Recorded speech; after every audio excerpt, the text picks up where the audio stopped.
Hello there, folks. This is Matt, aka Rambo for Life again, and I am joined with, Mike, aka some Beacon Vacations. and just doing something for fun, taking it easy. I had started talking about the films of 2004, but it's fun talking with someone about it. Nice to talk with my friend Mike. Just Yeah. picked a random year, just going down, talking about movies, whether we've seen them, whether we haven't, any memories, just for hmm fun, for shits and giggles.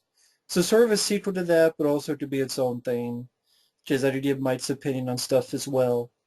And I picked Uh, 2004 just because it was a random year, and why not? And yeah. uh, I mean, that was a while. That if you think about it, 2004 is 12 years ago or something like that. I mean, yeah, you don't really think about it. Like 2004, it feels like it was just yesterday. But you're like, no, and I definitely feel old. But it's. I always like doing collaborations and stuff with Matt, so I'm definitely glad to be here. so we're starting off just going from January, February, March, all the way down. Okay. And January, I just mentioned these because in case someone else seen them or wanted to make fun of them, you put it in the comments. Like a Mandy Moore Chasing Liberty romantic comedy. Yeah, Never something saw I it. never be caught dead watching. Not for 18-year-old me. daughter of the President of the United States. I think I saw a trailer for it, maybe like an old VHS tape or on one of my DVDs. That just plays before the movie starts. But yeah, not my type of movie. And then the next one is someone had the idea, what if you did 3 Men and a Baby, but they were all ethnic? The black exploitation version Which of is you got Eddie WP. Griffin, Anthony Anderson, and Michael Imperioli, who isn't black, but his character's name is Dominic, if that says anything. So The poster art is horrible. It is so bad. they're going from players to playtime. So yeah, It, it, it looks photoshopped too, like really badly photoshopped. I remember Yeah. seeing this one time and I just think I being saw it on TV. a Like, lazy. yeah, I don't think I saw. Maybe I get confused with the other baby thing that what is it? Marlon Wayans did. Little man. Yeah, I think I might be confusing with It's that. very But I different think movie. I know. I think I saw My Baby's Daddy maybe like once parts of it on Comedy Central, like when I was flipping through channels years ago. But yeah, not. But yeah, my baby's daddy. Can't say much about it. I believe Method Man's in it, if that means anything. So there you go. And actually, The next one is the Ben Stiller, or like a romantic comedy that he did, oh yeah, okay, I Universal do remember Studios, Along that's Came like Polly. that he did with Jennifer Aniston that has completely just been forgotten about. I actually remember not minding this. I actually remember having fun. I mean, I like Ben Stiller, Jennifer Aniston together. I thought it was a nice romantic comedy. Ben Stiller's he's a guy who's sort of an anal retentive. He doesn't like to do risky things, doesn't like germs, doesn't like anything. And Jennifer Looks Aniston's, like Monk. yeah, a little bit, yeah. And Jennifer Aniston is this free spirit. And I thought it was a fun. They worked well together. You got Philip Seymour Hoffman, you got Alec Baldwin, you got Hank Azaria, Ryan supporting. Brown, who's been in FX and Cocktail and films like that. And I remember having not being a bad movie at all. For a romantic comedy, I liked it more than The Heartbreak Kid, Yeah. not Shawn Michaels, but I haven't seen remember it. it. I think I kind of remember vaguely trailers for it. Um, is this the one that? Yeah, there's a parrot. There's definitely the parrot. There's some humor And with the there's parrot. I believe the basketball scene where the guy with no shirt jumps and his chest rubs Oh, against Ben Stiller's face. okay. Wasn't that kind of similar to stuff that was in another movie with the guy?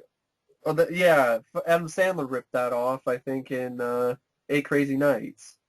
Okay, I barely remember Eight Crazy Nights. Or was that Eight Crazy Nights that he ripped that off in, Eight or Crazy was that? Nights is the animated Well, movie. well, there's also the Cable Guy, which had crazy basketball scenes too. I remember there's a scene in some other movie. I don't know. I don't think it's this. There's this stuff with a guy who's like sweaty and like the guy in the face, with his hairy chest. Is it one of the grown-ups films? I don't know. The one I remember is Yeah, this one. maybe it's this. I don't know. Like maybe it's a sketch comedy, a skit I saw on that sketch show. I don't. It's like I remember it, but it's just not. Fuck. Maybe it was Eight Crazy Nights, but anyway, I feel crazy because I remember it. Maybe it's this movie, but maybe I just saw clips from this movie in some competition video somebody did or something.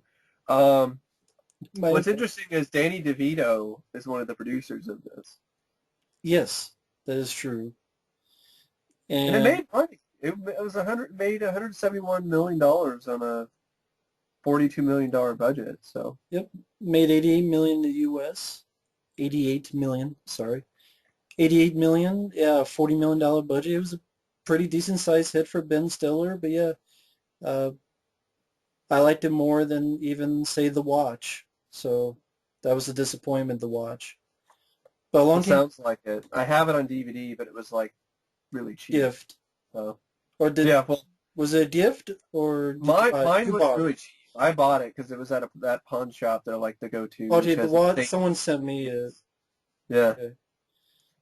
Next film, never seen, animated film called Teacher's Pet, musical it's based on a comedy. television series of the same name that I've heard about. It's a Disney show that I've never watched, and I've never seen this movie. But I saw somebody do a review of it, and it was kind of interesting. It, it's it seems like a film. It's based on Teacher's Pet by Gary Baseman, and the show has a cult following and stuff like that. I mean, Nathan Lane is the voice. It's got a good cast. I mean, you got Nathan Lane, Kelsey Grammer, David Ogden Stiers. So you have, these are actors who you remember from Frasier, and they're, doing voices in this film. Rob Paulson, Wallace Shawn, Paul Rubens, Jerry Stiller, Estelle Harris. So I've never seen it, but it's really not the kind of my movie. But I guess critics liked it. But it Yeah, was a box office bomb when it was released, though. It cost 10 million. It only made 6.5. can't say much about it. The next Torque, one I can because it's a piece of shit. as people have called it, Fast and Furious, but with motorcycles. Torque. Yeah, not fast enough. Not fast enough, and not furious enough. Yeah, directed by a music video director, Joseph Kahn. And Cause!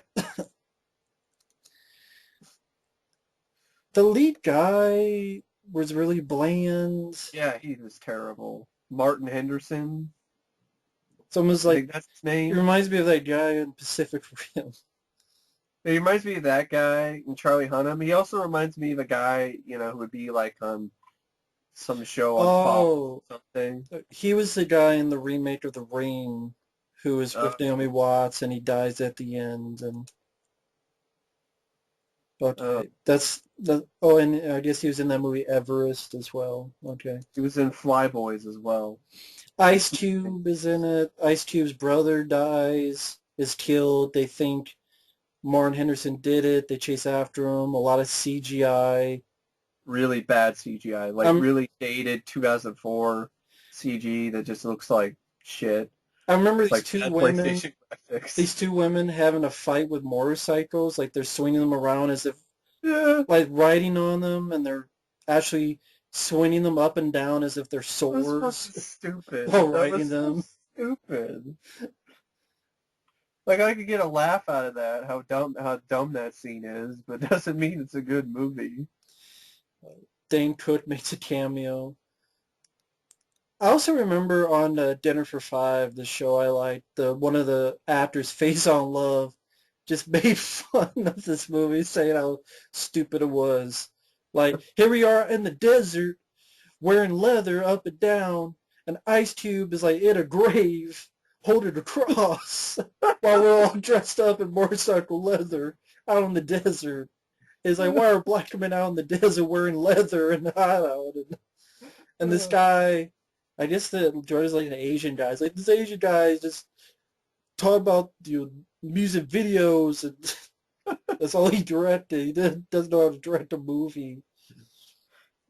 But uh, yeah, yeah, it was shit. It's bad. It really is. It has a bad reputation. Like it's right up there with Biker Boys. Like both are like really forgettable, shitty, wannabe Fast and the Furious movies, but with bikes instead of. try and get Like to the be honest, Batman and Robin had a better bike racing scene than anything in this movie.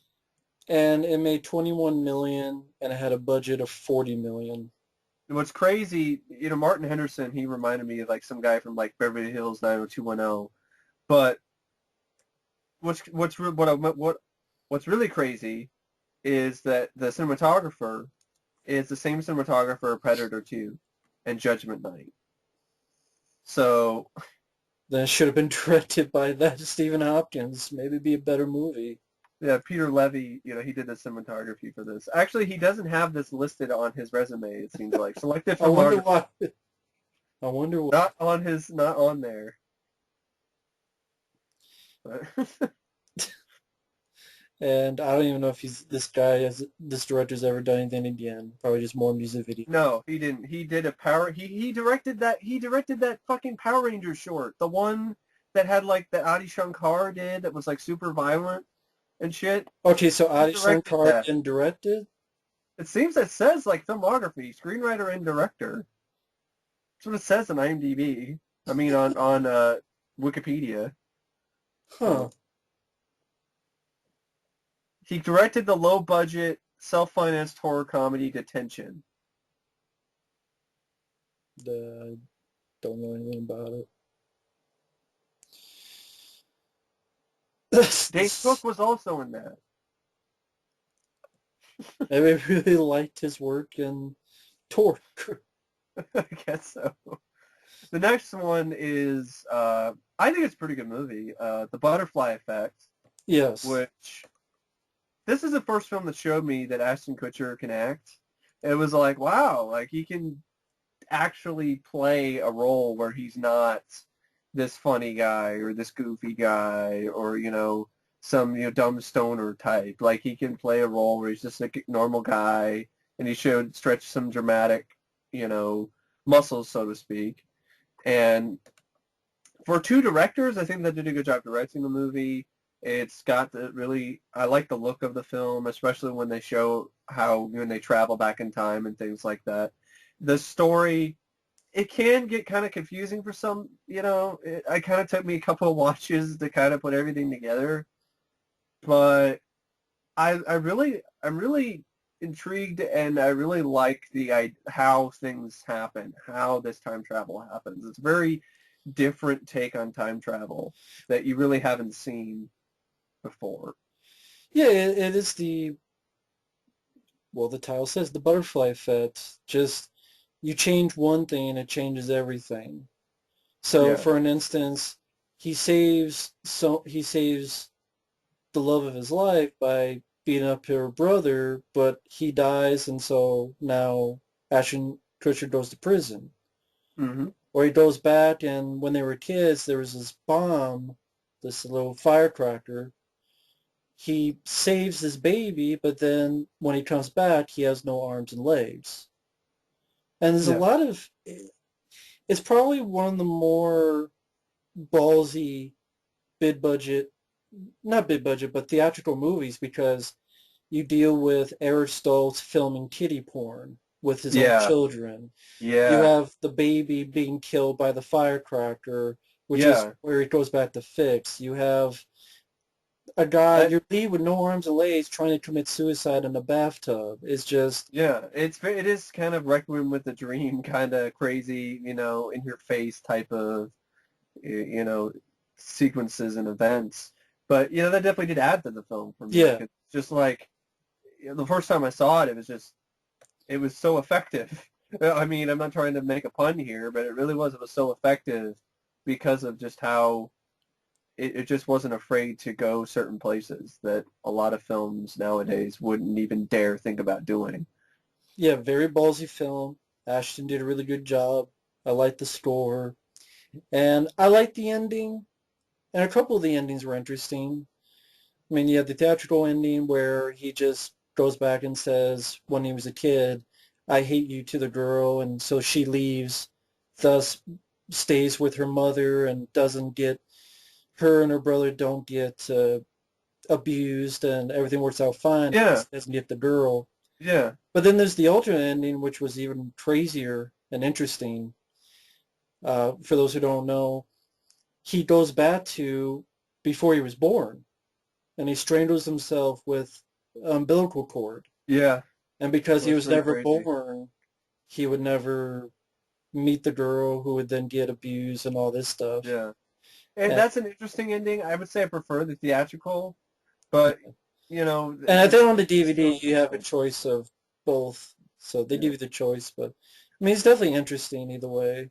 What are your thoughts on the director's cut versus the theatrical version? Uh, I'm more of a happy ending type of guy, so I'm fine Yeah. with it. But I will say the director's cut ending is a very original Yeah. idea. See, there's that. It's Then the yeah. you could think of it as this, the heroic self-sacrifice type of thing. Yeah. I guess it just depends what your mood is. So Yeah. uh, Some people like their, I've seen endings much worse depressing endings. and bleak, and other people like them, with some semblance of a I like that happy there's ending. a choice. It's not. Even though it was still not really that happy of an ending. It was like, my love of my life, I cannot be with because I, there's too much problems that are going to result But as being, when I'm with her. So but yeah, Ashton. I don't know if he ever did drama like this again, but he did a good job, and yeah, story was well done. I think he did some like independent sort of films that he tried to do kind of stuff like that. But yeah, I know there's sequels too. Yeah, I mean this film was a hit. Cost 13 million, made 57 million. So you got two direct-to-video sequels. Second one I don't even remember. The third one was all right. Not bad for a direct-to-video sequel, actually. I think that was Hmm. part of the After Dark Film Fest, which most of them suck, but not as good as the first one, but I thought the third one was decent enough story. Yeah. But it's a good idea, and like the music in the film. I liked it. I might have seen this in the theater when it came out. Uh, yeah, good work by Ashton Kutcher. The, Yeah, I like it. I think it's a good one. I think it's a little bit underrated in some aspects. We don't really hear yeah, it talked about that much. that's true. No one brings it up anymore. And that's a couple of films I've skipped through because not much to say. Went a date With a date with Tad Hamilton, with Josh Duhamel from Transformers films, Kate Topher Bosworth, Grace, and Topher Grace. Taupe, Topher Grace. I think Josh Duhamel plays Tad Hamilton. He's like this movie star, right? And I don't know anything there's about like some this. kind of fucking. It's a remake of a Hindi movie, I guess. So I remember trailers for We this. can just skip it. Exactly. I remember, I don't know, I don't really want to win a date with Tenet. It's not my type of movie. It's not for me. And then there's a movie called The Big Bounce with a crazy cast because you got Owen Wilson, Morgan Freeman, Gary Sinise, Charlie Sheen. Sarah who? That's the one that you're like, Sarah Foster. Who the hell is Sarah Foster? Willie Nelson. Harry Dean Stanton. It's based on a book by Elmore Leonard. Features music by George S. Clinton. Heist comedy movie. Never seen it. Don't know Yeah, anything about it. did nothing really. $50 million budget, made 6.8 million, so it was a bomb. Damn. Big bounce is right. It bounced its head off the pavement in terms of the box office gross. And the only thing interesting to say is who is the director saying there's problems in post-production Yeah. when producers suffered, quote, a crisis of conscience. He was getting advice from people who were in the money business. He felt that to have a chance to get his money back, he should go PG-13. It's very difficult for some people to understand that when you take away the reality of these people, the way they speak, what they do, these are important elements of the movie that make it work. Whether they would have made it a financial success, I don't know, but they make the movie work. If the movie works, you have more of a chance of more people seeing it. The first time we showed the film, it came in at an NC-17 instead of an R. Holy shit. And it was unreleasable in that form, so I said, we'll make it an R. Grosse Point Blank was an R. We made it for $7 million, and it made about $45 Oh, million they like worked that. on Grosse Point Blank. I really liked that movie. Yeah, So. great Huh. movie. But they said, you can't make an R-rated comedy. They don't make money. Oh, That's what they were saying in 2004. well, that's Since not then, true anymore. yeah, since then, of course, a lot of R-rated comedies have done beautifully. So I said, look, I'm not going to oversee the destruction of my own movie. There's no way. If you go to a PG-13, you're going to eliminate Elmore Leonard from the movie. The language, there's some incredible love scenes, but the decision was made. They felt they had to do it, so I said goodbye. I left the picture after my second cut. We already had two very good previews in the 80s up to the 90s. I don't think I've even looked at the release print. A lot of the cuts were language and nudity. Owen and Sarah were good sports, very generous with themselves, but when people ask to see my last movie, I show them my cut of the bid bounce. I don't show them Oh, what's out there. that's cool. It isn't complete, but I think it could have been a far, far better film. So yeah, That is interesting. Probably more R-rated interesting. R-rated comedies don't make money. The next one, I completely forgot that these two actors were in this movie before they would go on to be in the Avengers. That is Chris Evans and Scarlett And Scarlett Johansson. Johansson. And this film is The Perfect Score. I remember not minding this film. I thought it was like a decent, fun, kind of teen heist movie. And that's kind of thing was kind of fun about it. It was a teen heist movie. Not, it wasn't like your regular heist film because there's a bunch of teens who want to team up and steal, scores for an SAT exam. And I thought it was fun. I wouldn't say it's great, but I remember having fun with it. I thought everyone in the cast did a decent job. It was funny to see Darius Miles in this because he's a basketball star in this. Well, he actually used to play for the Portland Trailblazers, so that kind of he's kind of a character, and his time with the Blazers didn't end very well, and his career did not. He got involved with drugs and some other kind of stuff. So, but it's kind of surreal to see him in this, and it's even more surreal in retrospect to watch this and be like, Scarlett Johansson and Chris Evans, Captain America and Black Widow, and as teenagers. It was produced by MTV Films. It didn't do much in the box office. It made like $10 million. This film actually does have a novelization as well, which is crazy. But yeah, no novel of The Perfect Score. Brian Robbins, he was born Brian Levine. He's known as an actor. He played Eric in Head of the Class. He produced All That on Nickelodeon, which I have fond memories of that show because I grew up with it. And he also produced several sports films, including Coach Carter and Hardball. And this is he also directed The Shaggy Dog. He also directed Norbit. He directed Meet Dave. He directed 1,000 Words. He also directed Hardball. He also directed Ready to Rumble. I'd say the best films he's probably done are Varsity Blues, Hardball, and The Perfect Score. Because he also did Good Burger. And his directorial debut is a film called The Show, which I believe was a documentary about hip-hop music. But yeah, he's got some pretty bad movies on his resume.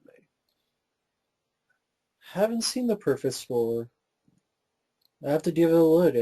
Didn't know anything about this. Chris Evans and Scarlett Johansson before, yeah. Huh.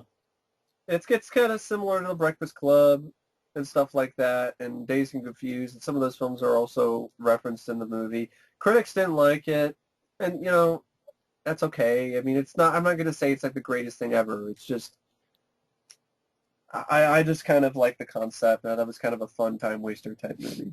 Okay. The next one I've never seen, but of course I've heard of. You got served! Yeah, not much to say about the film. I Make your mean, it, I think it actually did well. It got like number one at the box office when it came out, but it gets a 3.5 on IMDb, so it shows how much that mattered. Uh, yeah, the show Robot Chicken parodies the film using characters from the anime Voltron That's the best thing about We Got Served, is that Voltron skin, if you ask me. from Robot Chicken, yeah. So, yeah, and there's a straight-to-DVD movie sequel. This this film and its success, it was crazy because this is like Breakin', for the 80s, those Breakin' movies. Yeah. And so now it's like resurrected again in 2004. And then it caused just a crazy amount of other films that try to ape its success and like Yeah, Step Up and so on. because it cost 8 million and it made 40 million. Yeah. So that's a lot of money for that low of a budget. You got served. Jeez. The next thing, I've actually never seen any of these films. I know a I haven't either. new I've one heard came about them. out, but this is Barbershop 2, and then, weirdly enough, a new one came out this year. I think all of them were directed by Tim Story, I believe. No, Kevin Rodney Sullivan directed this one. Yeah, I guess the title says it all. Ice Cube, Cedric the Entertainer, Sean Patrick Thomas, Queen Latifah. Haven't seen anything, so I can't really say I anything can't say about. anything either. I mean, I like films like Friday and stuff like that, but I don't know. It just never really interested me. Barbershop or Barbershop 2 or 3 or 4, Definitely hit. 5. Cost 30, made 65. They keep making them, so who knows? The next one with Kristen Stewart. Yeah, before Twilight, she showed her non-acting talents in this movie. I saw a Catch DVD That cover for Bitch. this. And a movie called Catch That Bitch. It's actually called Catch That Kid, but I remember seeing ads for this, and it was like trying to be like this big kid spy movie, and I remember seeing the DVD cover for this, and she looks just as dead-eyed when she's like younger More like in this. more like Catch That Cooch. Exactly. But yeah, I guess it's That's the a sequel. remake of some Danish movie, and it stars Kristen Stewart, Corbin Bleu from High School Musical, And despite the negative reviews, Roger Ebert gave it a thumbs up. and Jennifer Beals is also in this, as well as Sam Robart. So And there's a novelization not buying that. released in conjunction with the film. Pretty Author much, Suzanne. yeah. There you go. That's what's weird. She's a fantasy and sci-fi writer. She doesn't write books like this normally. But she wrote the novelization. And yet, and it cost 12 million, made 16 million. And yeah, Roger Ebert liked it, even though that and uh, And Cop and a Half. Roger Ebert doesn't like Die Hard, so But he does like Cop and a Half. I'd rather watch Cop and a Half than Catch That Kid. And I So would haven't I. So seen it. I don't know why I'm complaining. So now the next one is a Kurt Russell film that I haven't seen, but have you You seen? haven't seen it? You need to see Miracle. Okay, It's an excellent just sports having film. that time. Kurt Russell is great as the coach. Herb Brooks. That won the This is gold. based on Yeah, go ahead. Yeah, they won the gold in 1980, the Miracle on Ice. This is based on one of the most spectacular and just thrilling and amazing real-life sports stories, when the Team USA defeated the Team Russia, the Russians, in the Winter Olympics in 1980. And the Russians had never been beaten. They'd never lost anything. Hmm. And they were very heavily favored. And this is in the round that leads up to the gold medal. See, a lot of people, this was like the semifinal kind of thing, where, whoever wins, they go on into the gold medal. And there would be Finland to win the gold Yeah, medal, but this was exactly. before that. This is before that. But they also show them beat Finland, of course, as well. But this is because they're the guys no one's ever beat. Yeah, the Russian thing was huge, and also it's during the Cold War. It's during the peak of the Cold War, in 1980. 1980. There's a lot of just strife and turmoil and stuff going on with that, and Americans are looking for something that can make them cheer and feel good about, the state that their country is in. And this real life story, I'm getting kind of chills just thinking about it because it's just you couldn't script a better result, a better story. A bunch of journeyman hockey guys. These weren't professional NHL guys. These were like college guys. These were very inexperienced young college players going up against these just unbeatable Russians who were like the toppest peak of their athleticism. They're older, they're wiser, they're stronger, they've been through everything, yeah, and they just seemed like they were unbeatable. And the U.S. did the impossible, and that's where you get the iconic the commentary by, I think it's Al Michaels, it was like, "Do you believe in miracles?" It's just it's such a great story, and the film does such an amazing job bringing it to life and showing and showing the backstory, and all the cast are just great. Kurt Russell especially, I think he was robbed of an Oscar nod, if you ask me, for this performance. Um, yeah, you got a lot of actors who are not really that well known, but that's that's not the point. And actually, they casted people that looked a lot like the actual athletes, like the actual players from the Team USA hockey team. Um, Two yeah, two stories that are kind of pretty cool. One, the game against the Soviets was filmed in Vancouver at the PNE Agrodome, an arena featured in another battle, the Soviet arena in Rocky 4. yeah, So the same place that was Rocky 4? Wow. yeah. And also, this is pretty cool, Kurt Russell. He took a pay cut so the 800 to 1,000 extras used as fans at the hockey game could enjoy a full hot meal instead of a brown bag lunch. That's I can totally see that's the kind of man Kurt is. Kurt You know, fucking Russell. Kurt fucking Russell, you're damn right. And he's great in this. And It yeah, seemed he like it was a nails hit the. too, so It that's was. It good. was a hit. Critics liked it. It's one of the best sports films I've ever seen. Now I like Mighty Ducks has, and the sequel have like really nostalgic sort of So feelings. would To you me. say this is the best hockey movie? It's hard for me because I really, really like the first two Mighty Ducks films. Yeah, But if I'm gonna try, look at like the best, in terms of how well made it like is and drama. production and drama, yeah, absolutely. And this is one of the best sports dramas, period. If you ask me, it's it's really, really good. But that's just for this, if you ask me. But yeah, Yeah. it's a classic. I think it's a modern day classic for me, and it was voted like the best sports film. I think for best sports movie in 2004. It won an ESPY award. Huh. So Oh, cool. it's currently standing as the number two sports movie of all time in an ongoing poll at Sports and Movies after maintaining the number one spot for several years. Hmm. So I definitely recommend it to my friend and to anyone else who I you definitely know will. hasn't seen it before, because I definitely think it's worth a watch. If you like things like Remember the Titans and stuff like that, I think you'll definitely like Miracle. Okay then. Next film Interesting shift here.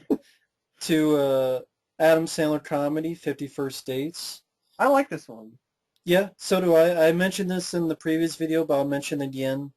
I like Adam Sandler and Drew Barrymore together. I think they They work they are well. great. They really have great chemistry with one another and great rapport. Granted, the film after that they did after Blended was Oh shitty, God. but Yeah. this is more of the wedding singer, like good. Yeah. An interesting idea that could sound creepy at first. You know, a Hmm. guy repeatedly going after a girl who forgets everything. But I thought I actually handled it well as it went on. Just how much work he puts into falling in love with this girl. How much work Yeah. because Drew Barrymore, when she goes to sleep, she forgets everything until the next day.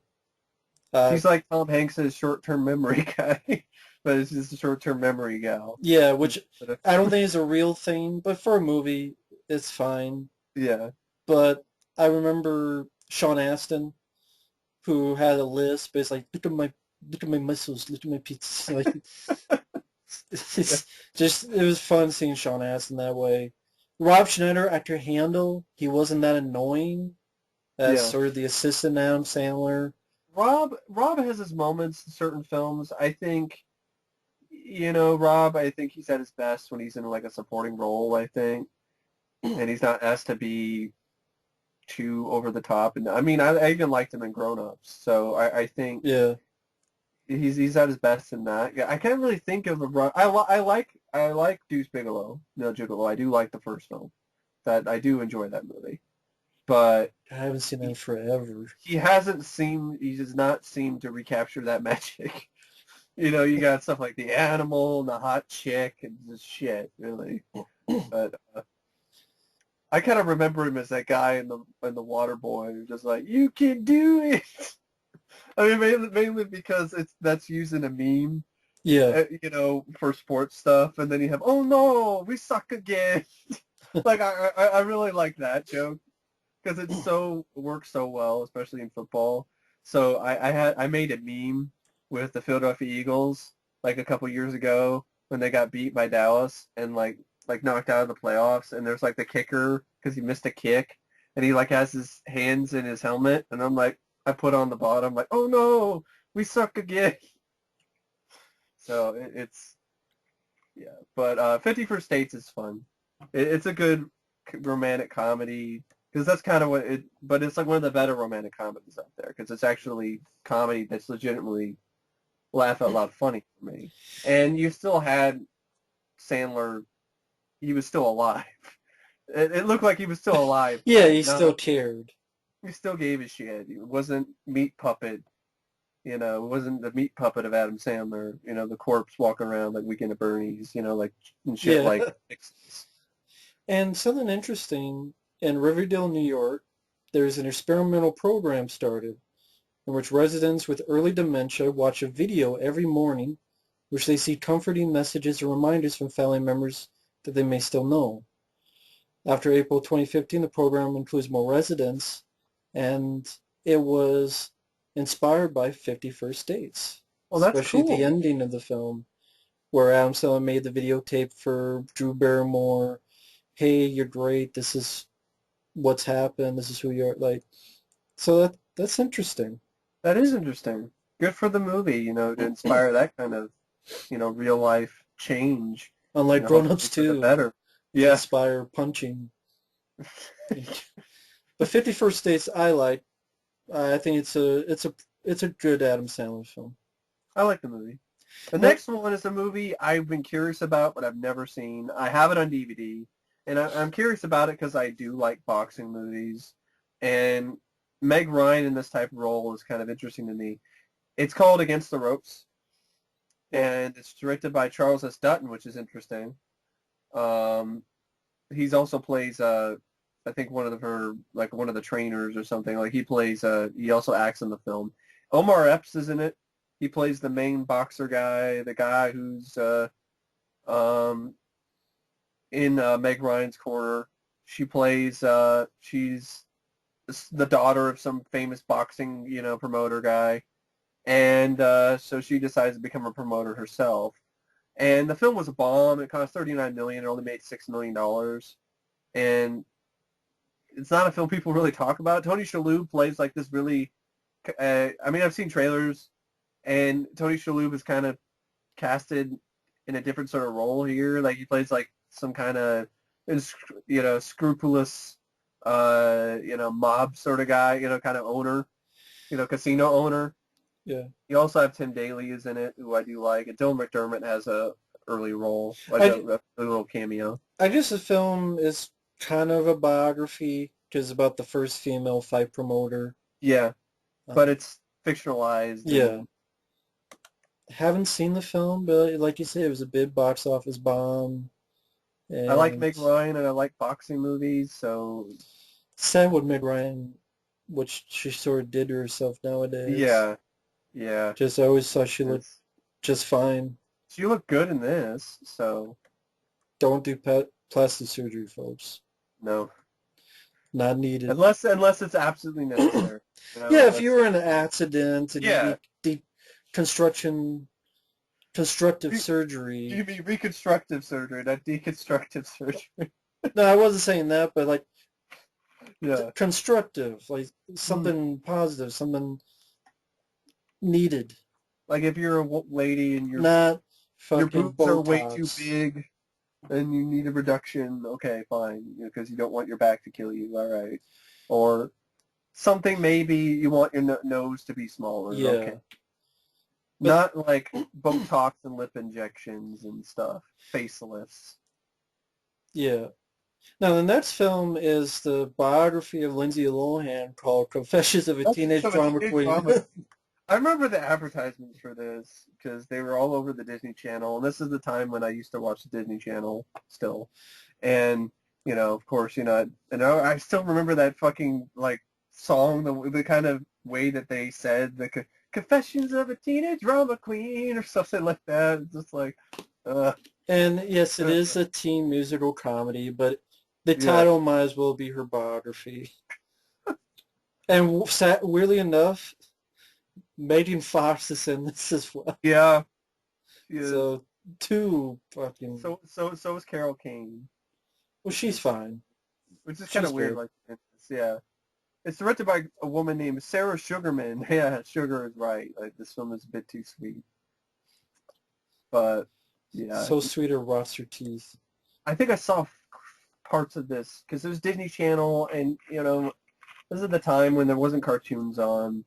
You try to, what anything else, and I liked her in Freaky Friday, so that's kind of why I was kind of like, oh, Before she went ape shit. yeah, but no, I didn't even finish it. I just remember it just being just not for me. The The next next film, one was pretty shitty. I remember.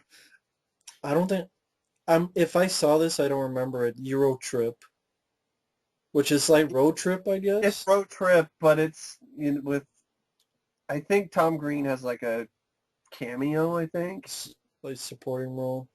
like a really just a cameo. I think he does. It's not listed. I think it might be uncredited. I don't know.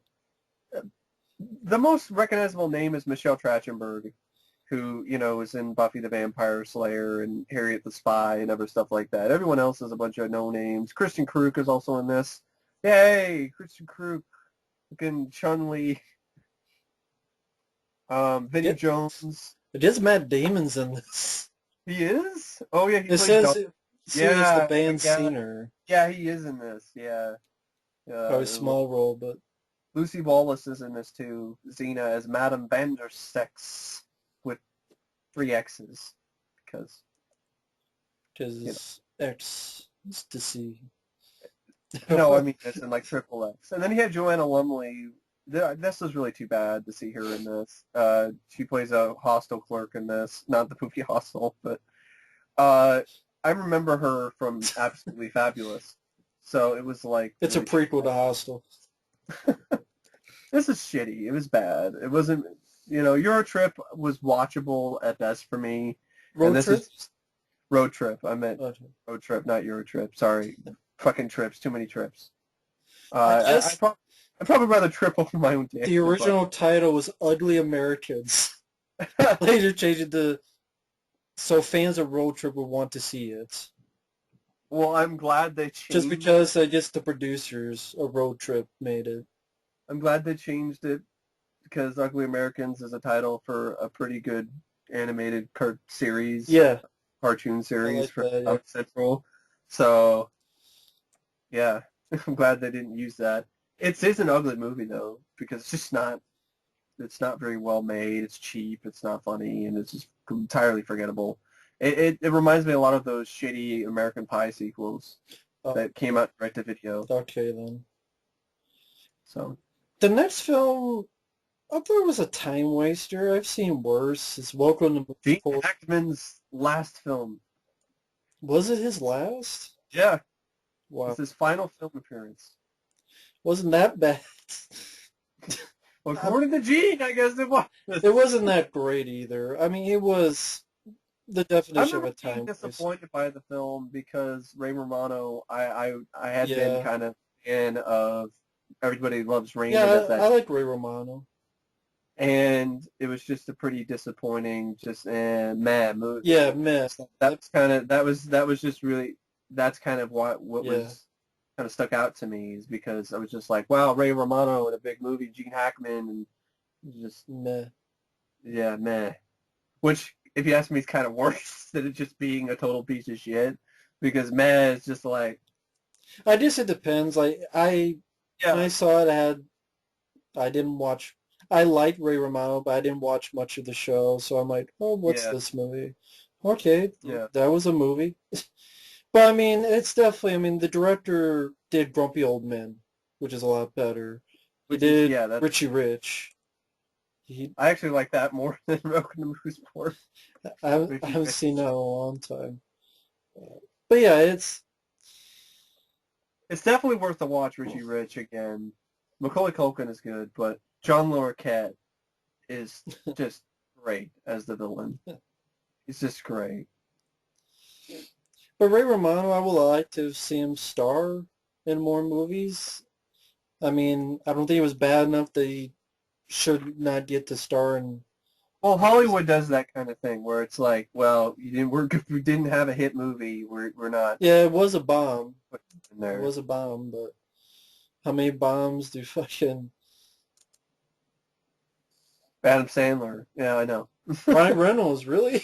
Ryan Before, Reynolds. I Yeah. mean, Deadpool was a hit, but I mean, before that, like Well, it's R.I.P.D., that. I mean, Green Lantern. I like Just Friends. Like that's a lot better than this. It's a much better comedy. But Yeah. Now the next film, The Passion of the Christ, the fucking Passion of the Christ, the exploitation of Jesus, hate torture porn, Christian torture porn. hate crime Jesus. Let's watch a movie Uh, where they beat the fuck out of Jesus. that's all that happens, folks. That's it. It's just nonstop. Now, do you remember the Jesus. first time you saw this? How you saw this? Oh, my dad. My dad and my stepmom are very religious, and so it was one of those movies where they're like, you have to see this, to see the kind of suffering that Jesus went through, and it's just, I was boring, and I was like, oh, it's good practical makeup effects, but I'm like, this is just, if anything, this desensitizes things. And they also made it just so over the top. It was like to the point where it's like, tone it down. This feels like a fucking like, like not really. It's not a porn, but kind of just Torture porn? yeah, torture porn. It's sadistic. It's a bit too sadistic. I think you're getting a little bit too. You're rock soft too much, Mel. Seeing Jesus get beaten to a bloody pulp here. Um, yeah, and then the whole thing where it's like the anti-Semitism message, like, oh, the Jews, you killed Jesus, you damn Jews, and the South Park episode that parodies this is much more watchable and memorable to me. Where the kids, there's Oh, like, okay. you remember that? Where it's like, Yeah. but it's right where you can't see that, Kyle. You know what's funny though? So like now that I think of this, a week or two ago, Mel Gibson actually said he's working on a sequel. Yeah, hold on a second. I gotta do something real quick. I'll be back. But yeah, I just thought of this that I think a week or two ago, Mel Gibson is working on a sequel to this movie about How are you gonna make a the sequel? resurrection of Jesus this time. Yeah. It's like, nah, I got maybe, and he's gonna death wish with Jesus. That's how you get the blood in it. Is this gonna be like Revenge. the Terminator 3 parody from Matt TV? Well, I'd rather see that because that was great. Where Terminator keeps shooting Judas, and he's like, "Stop killing Judas." he takes the cross with him and kills people with it. Kill Bunny. But Uh, yeah, the I don't. I've seen it like once, it's and I'm it's not teen. into Christian religious movies. It's I'm not not that either. I'm not. I'm open to believe. They're just boring Yeah, movies to me.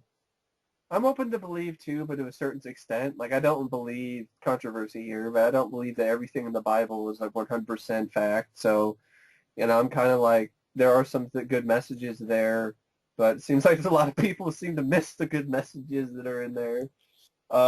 It's just it's a controversial film. It was like the highest grossing R-rated film of all time, I think, in the United States until I think Deadpool broke the record. I think it did. Yeah, I think no, it's still number one in the U.S. Passion Oh, okay. Deadpool was 7 million shy of it. Damn it.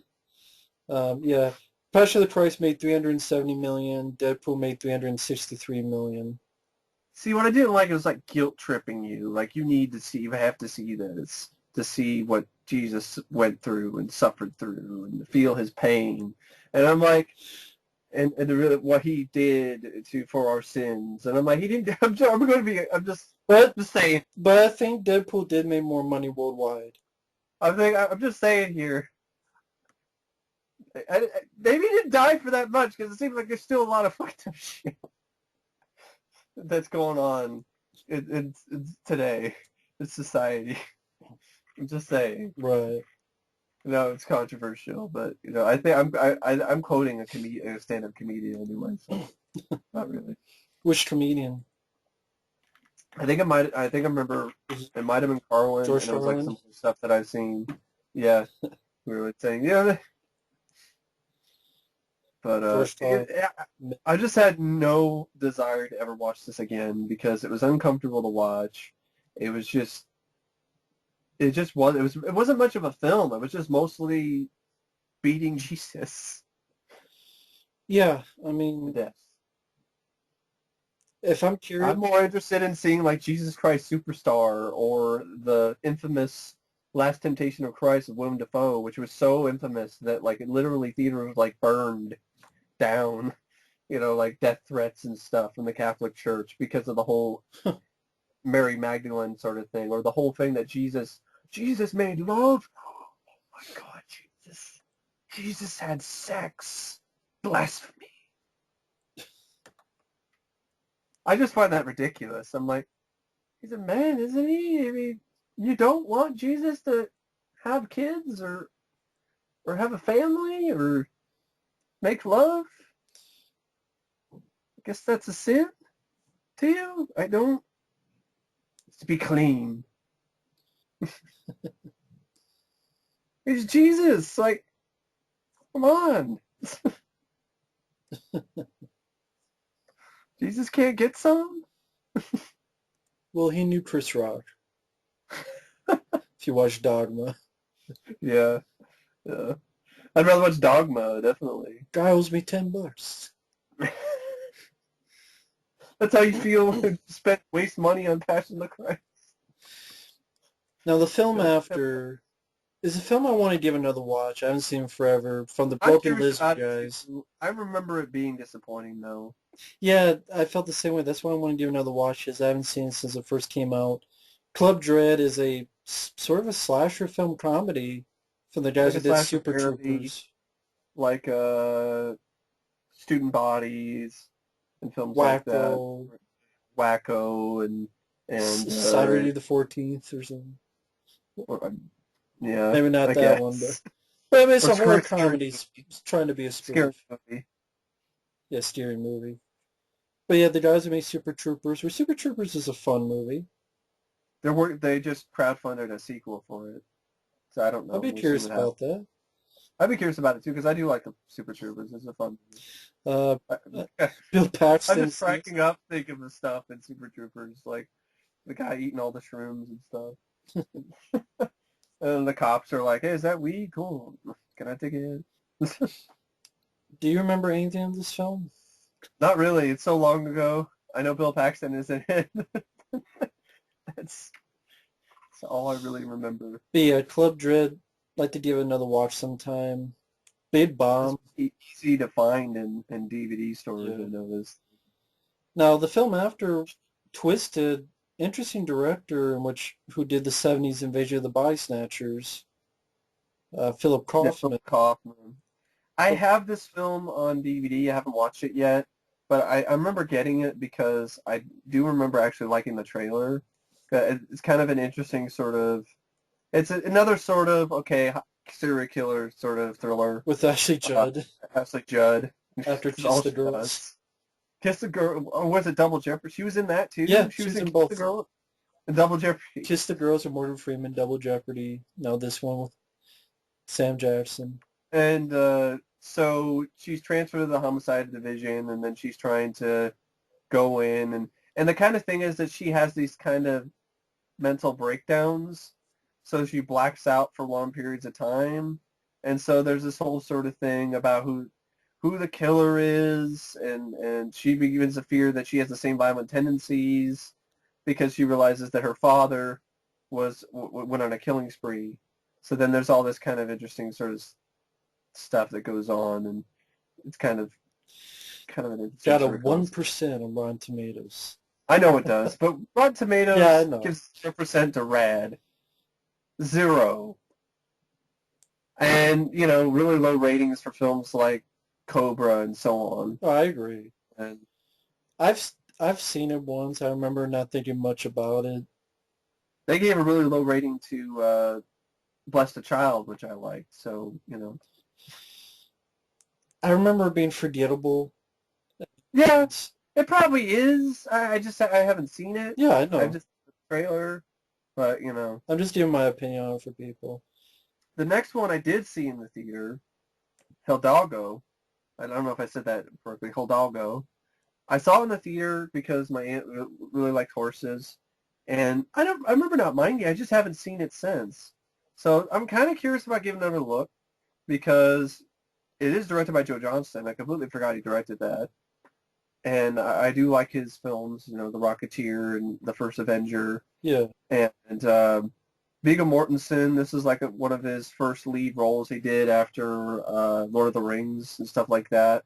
So yeah, I remember it. Just well produced, well put together. Definitely looked like it had a budget to it.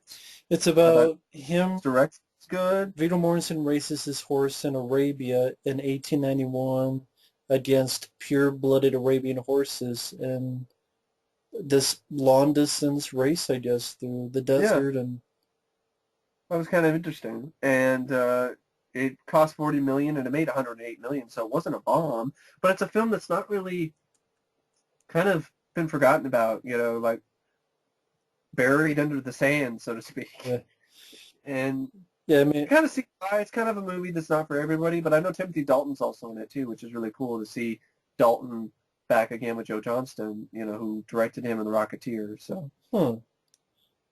I'd say if you're a fan of Viggo Mortensen, and it does kind of sound interesting to anyone who's listening to this, or including my friend over here, Yeah, I give it a look. You find it for cheap somewhere, give it a look if you're curious about it, because I think I haven't seen it in so long, but I remember not hating it. I remember actually liking it, so it's just been a while. I just haven't seen it in a while. Yeah, I'm going to be on the lookout for that Timothy because Dalton is in this. that's what it says on here, but I guess Oh, maybe he isn't. oh, okay. I didn't see him in the cast. They're not. That's why is he listed? They say he's on the cast when you just look at the list. Oh, okay. So maybe he isn't in it, but I know that other actors. C. Thomas Howell has a brief role in it, so Oh, okay. he's in it. This is making me crazy. I need to see if Timothy Dalton actually is in this because I thought the score by James Newton Howard was pretty good too. J.K. Simmons is also in it. Yes, he tells how J.K. Simmons is Buffalo Bill. Yeah, and he's not in it, so Wikipedia needs to I don't even see the Wikipedia thing. So I'm trying to find like where you saw that. I'm seeing it's 2004 in film. So when you see Oh, the okay, whole on list, the other page I see what you mean. yeah, when you see the whole list, it says Viggo Mortensen, Omar Okay, Dalton. They need to fix that because Timothy Dalton isn't in the movie. I get you So now. my bad, folks. I was looking at somewhere else. Blame Wikipedia. But really, still check out Hidalgo sometime. Okay. I don't know if I have it or not. If I don't, I definitely want to get it because that would be interesting to watch again. Because I have not seen that since I saw it in the theater. The next Oh, film, and one quick thing, the writer, John Fusco, is the guy who worked on Young Guns and Thunderheart. yeah. Huh. Okay. The next one is Starsky and Hutch. it's an adaptation of the TV show that I don't remember watching. Yeah, I've never seen the show. Although what's funny though, I think we watched an episode of Starsky and Hutch in like a film class. It was really weird. I was like, why am I watching Starsky and Hutch? Okay. What not to do? I don't know. No, I think it was a pop culture class. And I was Gotcha. just watching Starsky and Hutch for some reason. I'm just like, okay. Like the show, not the The movie. same guy who directed all three Hangover movies, Todd I'd Phillips. say I like The Hangover more.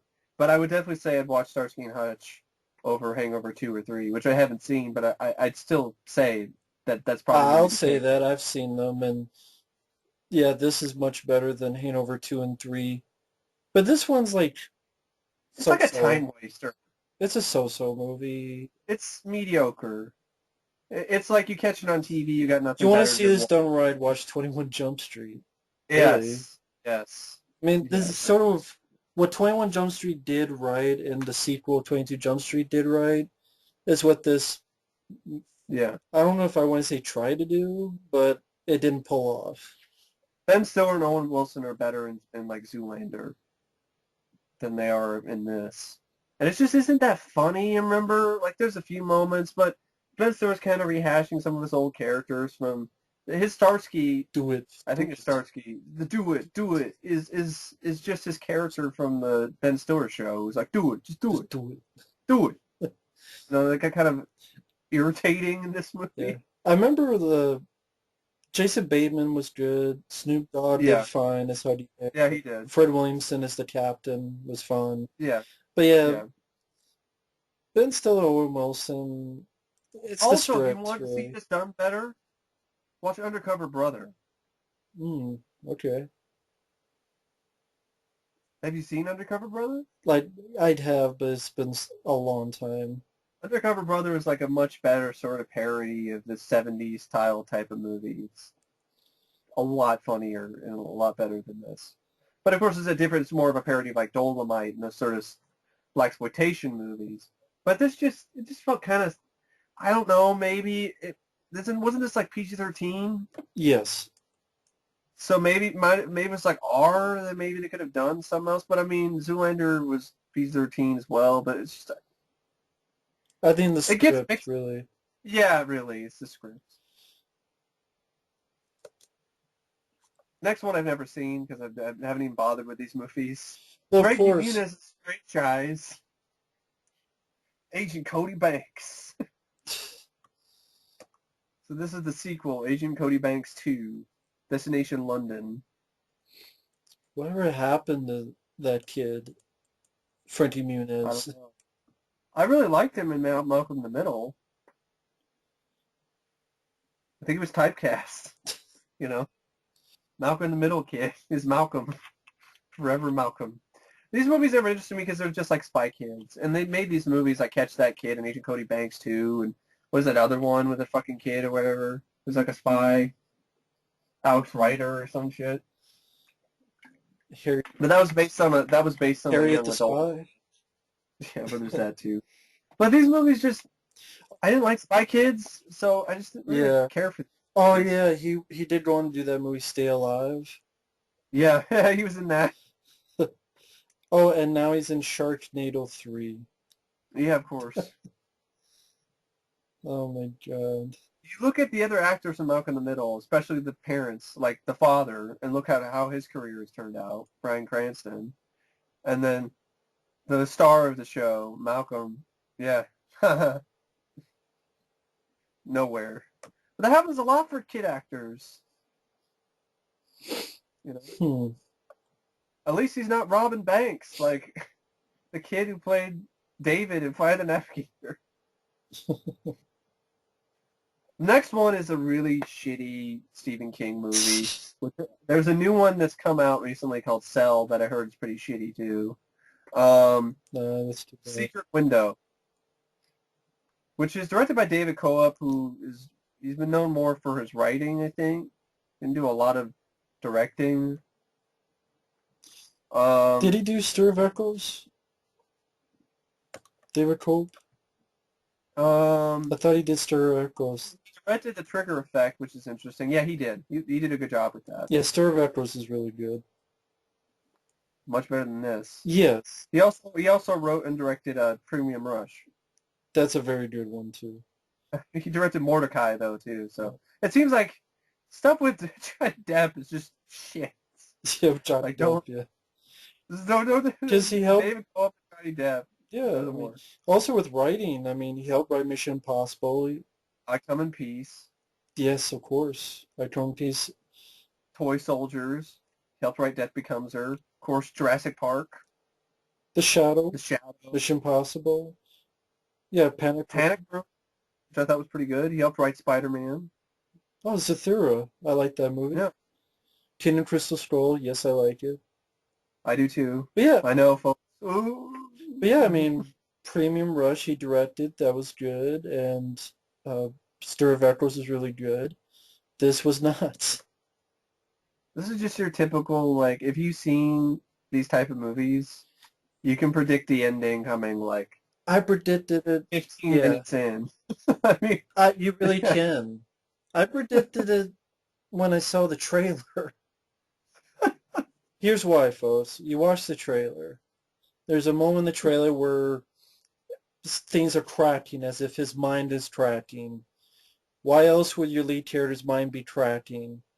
Either there's some Professor X is going into his mind, or he's apeshit crazy. Yeah. It's just, you've seen so many movies of this kind where, yeah, the lead guy's crazy. Split personality, or person's not really there, or, hell, you watch fucking Fight Club. Yeah, even the performances weren't really good either. Like, Johnny Depp's, I don't know, like he was sleepwalking through it. Like, he just... Paycheck. I honestly thought Johnny Depp and John Turturro were fine. It's just the story was Maybe it's the script. Maybe it's the script that made it look like that to me. Because it's just when actors don't have much to work with, it's kind of hard for me to be like, yeah, it was a great performance or a good performance. Like, they didn't have anything to work with here to deliver any sort of... I agree. They had nothing to work with. I thought Johnny Depp, John Turturro did fine acting. It's just the script was paint by numbers. It is. It's terrible. So it really is. Easy to figure out. David, he wrote it too. David Cope also wrote it too. Very predictable. And a shitty story. Maybe the story isn't like that. If it is, it was a weak story to use. It would have been a weak story for like a segment on the TV show Monsters, back in the 80s, or Tales from the Dark Side. It's just, Tales from the Crypt wouldn't even do this story. They're like, no, that's too paint by numbers and lame.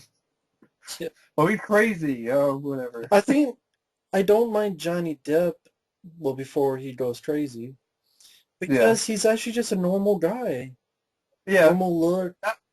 I remember that's why I hated the ending, A, for being so predictable, and B, I'm like, of course, he can't just play the normal guy. It's gotta be a twist. We gotta be like that identity, right? You kind of remind me of Identity.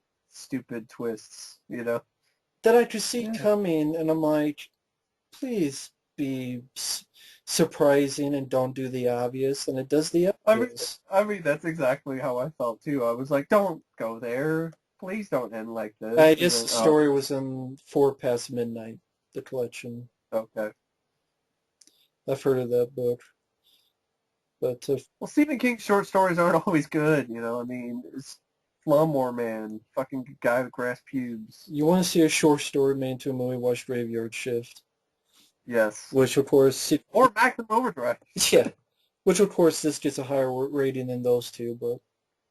Hey, I heard rumors of a Maximum Overdrive remake too. I've never heard that. Yeah. They did that. It's called Trucks. It was shit. The next movie is a Val Kilmer film, which I've never I've seen. heard of, I've heard good things about. Spartan. I think it has some decent critical reviews, I think. Yeah, It, made by David Mamet. pretty much a bomb. It was made for 23 million, only made 8. William H. Macy is also in this, as well as Kristen Bell. Looks like one of her early roles is in this. Ed O'Neill as well is in this, and Clark Gregg.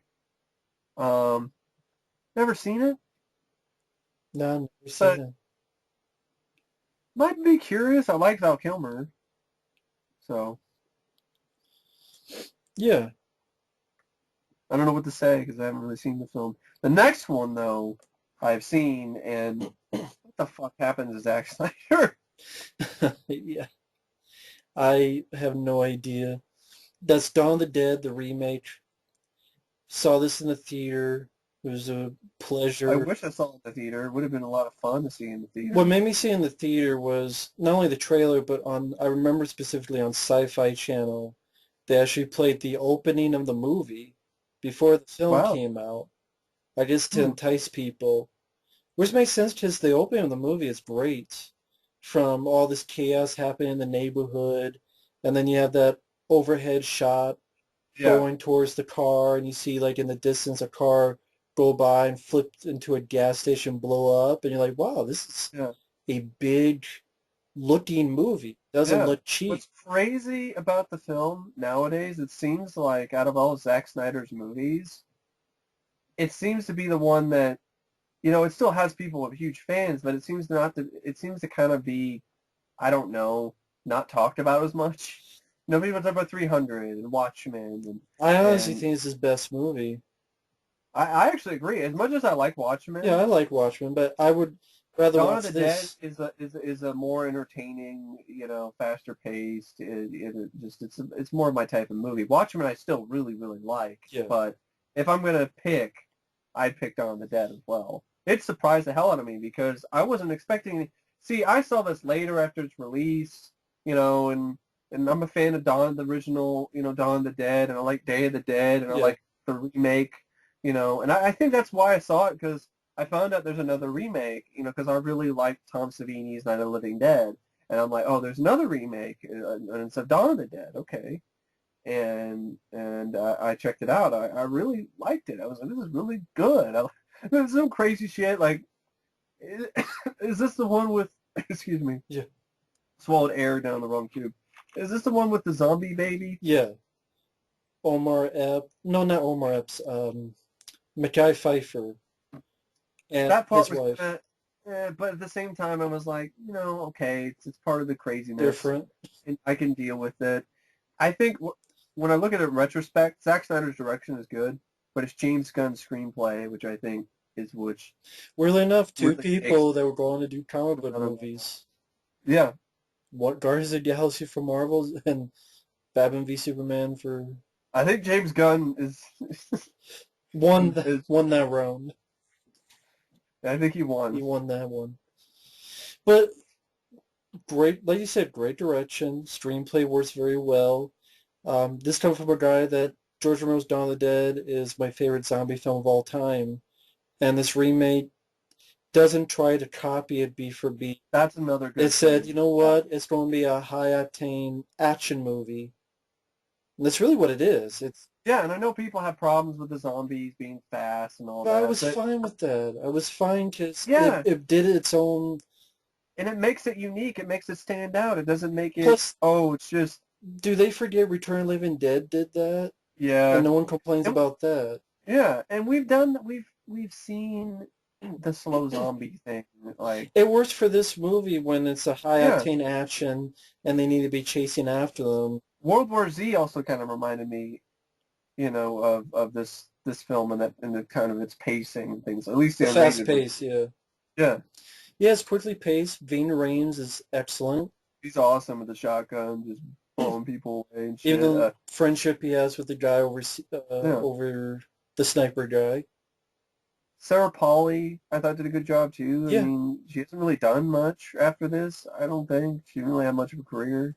It's too bad, but you know, she did a couple stuff. Splice, which wasn't that well, that good. was a piece of shit. Well, I still don't think she did much.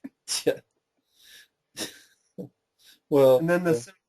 the Matthew F.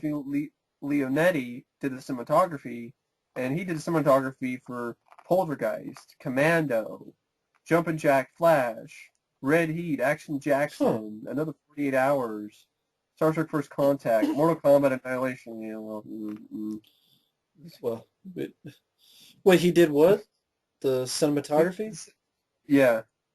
I think he also directed it, I think. No, Oh, that's John R. Leonetti. okay. Hmm. I guess it's his father, maybe, or his brother.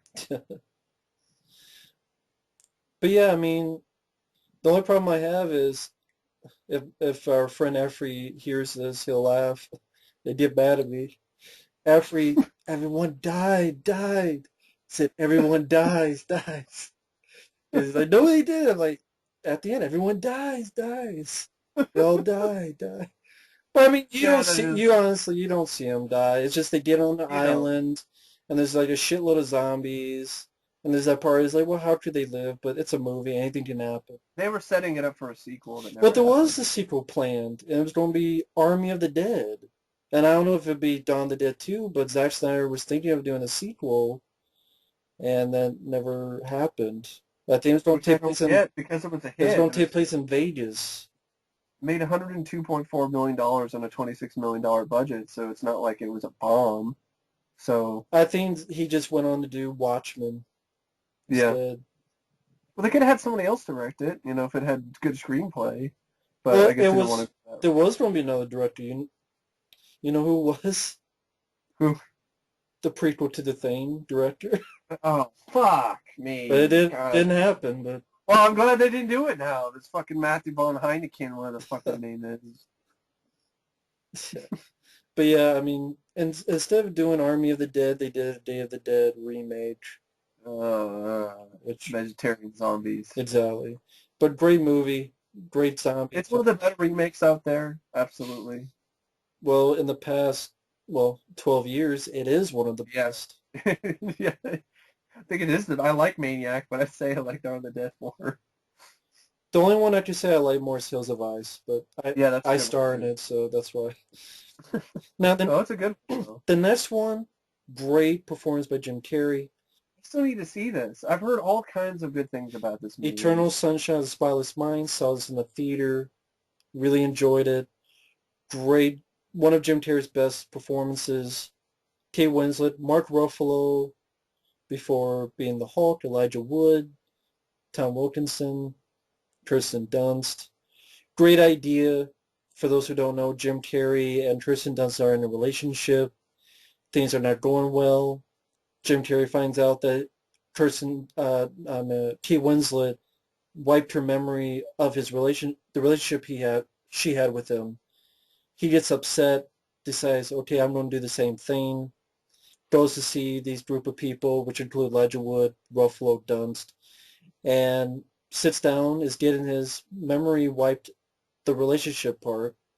But So it's as like that's happening, he falls in love with her again via the memories. And so now he's trying to rescue the memory part of his love of his life so that that part won't be completely wiped out. Like once the process started, he can't stop it. Like yeah. so it's like It's like a sci-fi, you know, it's like a romantic version of Total Recall in some ways. kind of in a Like, way, but when, because it's dealing with memories, it could go anywhere and everywhere without yeah. rhyme or reason. So you get some really inventive sequences because of that, and like the whole world is being wiped away, and Yeah. they're running away from it. It's hard to explain in words because it's a very visual film, Yeah. but That's what I've heard. it's a yeah, very visual, very inventive. Surprised they got away with it with a $20 million budget. I would expect it was more. It's Shocking that this is the same director who would go on to do the Green Hornet. Yes, absolutely. Because he did a great job with But this. I've heard about it. He did another sort of similar sort of Science of Sleep. I've heard about. I've never seen that either. And I was supposed to have some kind of visuals similar to some of the stuff in this. Yeah, I haven't seen. Um, but yeah, he also did Be Kind Rewind, which is pretty disappointing. Yeah, But yeah, I've heard a lot of great things about it. Just never got around to seeing it. But I'm curious. I mean, I am a Jim Carrey fan, and I've heard nothing but good things about this movie. So I'll definitely, if I find it somewhere, I'll definitely pick it up. yeah, it's definitely worth a watch for anyone who hasn't seen it. Next one, Angelina Jolie movie that's pretty much been forgotten about. Another Twisted. psychological No, thriller. I'm taking lives. Oh, Taking Lives. Twisted 2. Angelina Jolie, Ethan Hawke, Taking Lives, like Mike says, by DJ Caruso. And if that name sounds familiar, it's the same guy who would direct Disturbia, Eagle Eye, which I thought were better than this one. Kiefer Sutherland is also in this, and Chicheki Paro, who's been in other stuff. Yeah, Bad Guy and Bad Boys, among others. I've never seen it, so Not much to say. Jolie is an FBI profiler going against a serial was she killer. also in The Bone Collector, Yeah, with which is another Denzel. film with the serial killer? With Denzel. Have you seen that one? Yeah, I like that Would you more. say, yeah, you like that one more, yeah. I thought that was better than Taking Lives. Sounds pretty generic to me, Taking Lives. It really does. Yeah, that's the best way to And put Eagle it. Eye is definitely a better movie, Yes. sounds like. Can't say much because I've never seen it. The next one I've seen, regrettably, and I remember the trailer. I remember the teaser for this. Was it the teaser for this or for the first one? 'Cause I remember that I thought it was a Batman teaser. Might have been the first Because it one. was like it might have been the first movie. But anyways, the first movie sucked. The one thing though I did kind of like about it is they turned Scrappy Doo into the villain.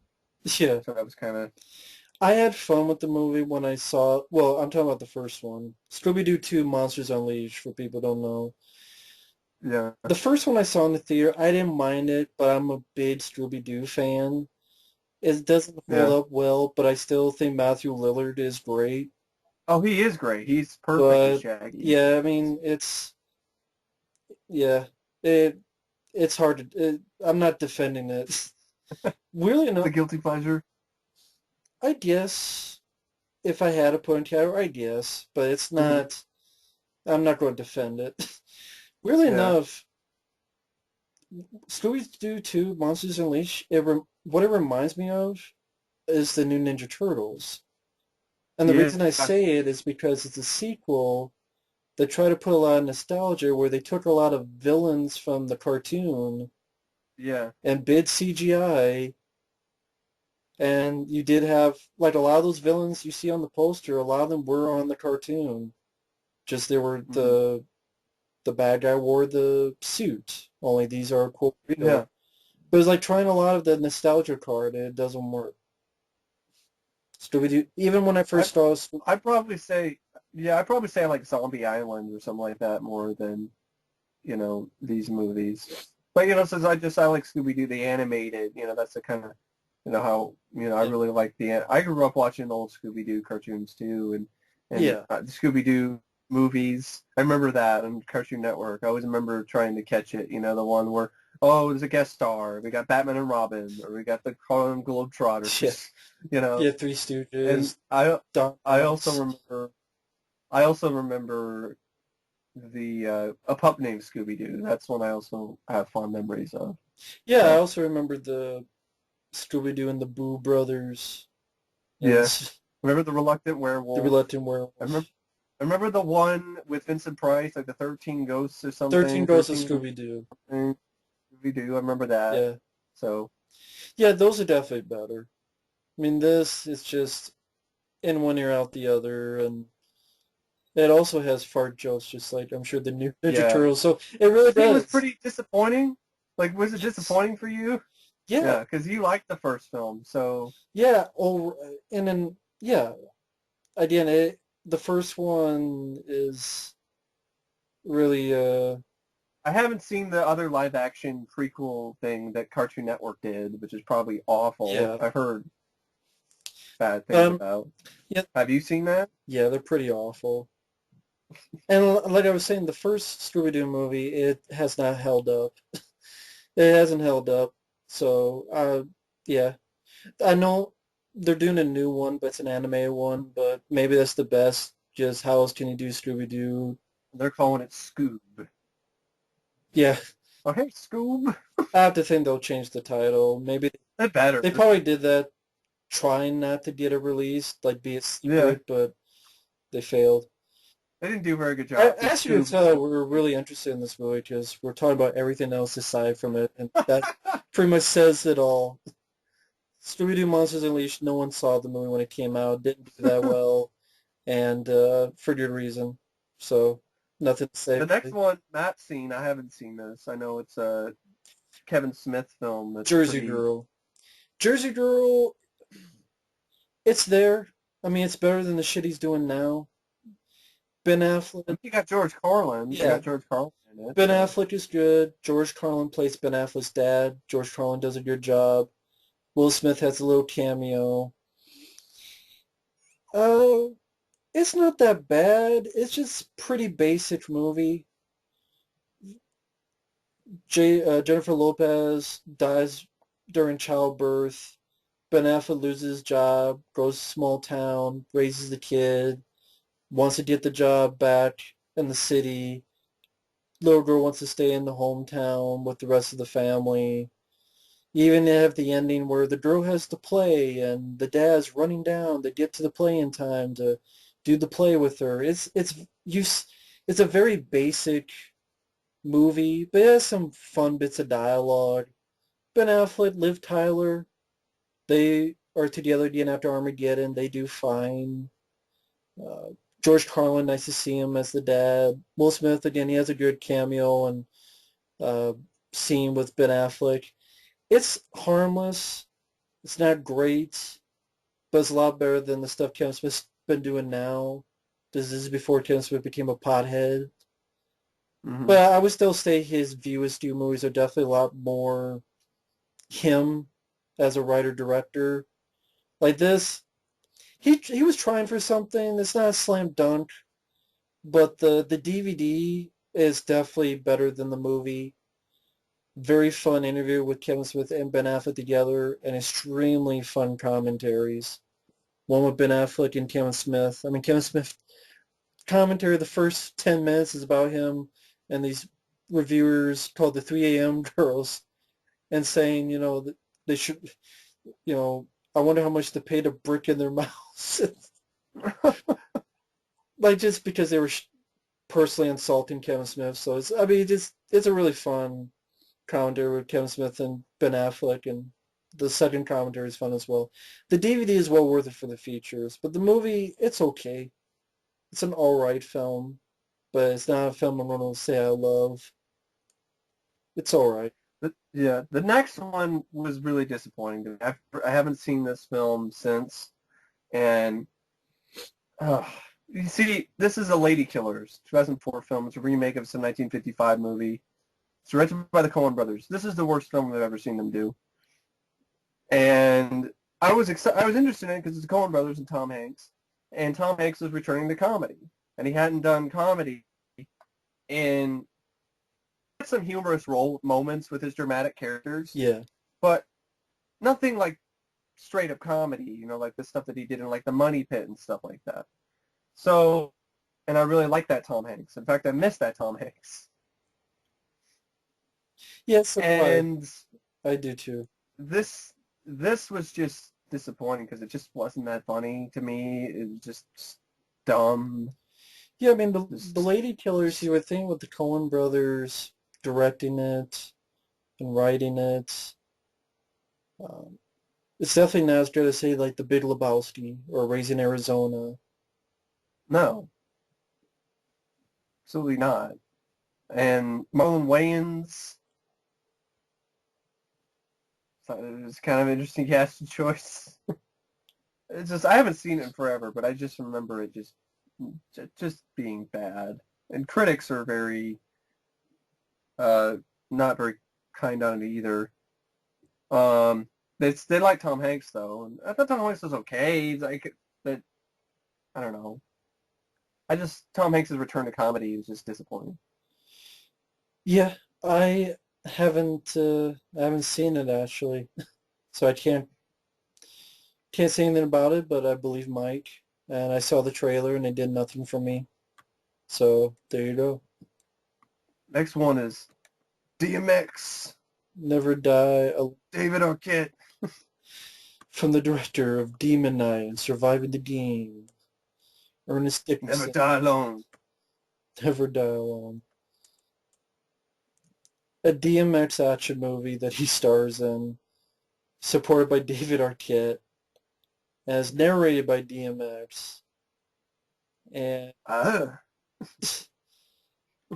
DMX like disappeared into thin air. I don't know if he went to jail and that's why, or what X happened. gonna give it to you. Gonna give it to you. I like that song. I do too. Uh, and it belongs in a better movie. Than, Mm. no, I mean that's a better movie than this. Oh, That's okay. what All I'm right. saying. That Oh, was a okay. song I thought you associated with said a better I, movie. I thought you said belongs in a better movie. That's what Oh, I thought. What belonged. said. Okay. It's I meant to word it a different way, but what I was getting is that Okay. that's referencing a better movie That's understandable. Yeah, I get it. that has DMX related stuff to it.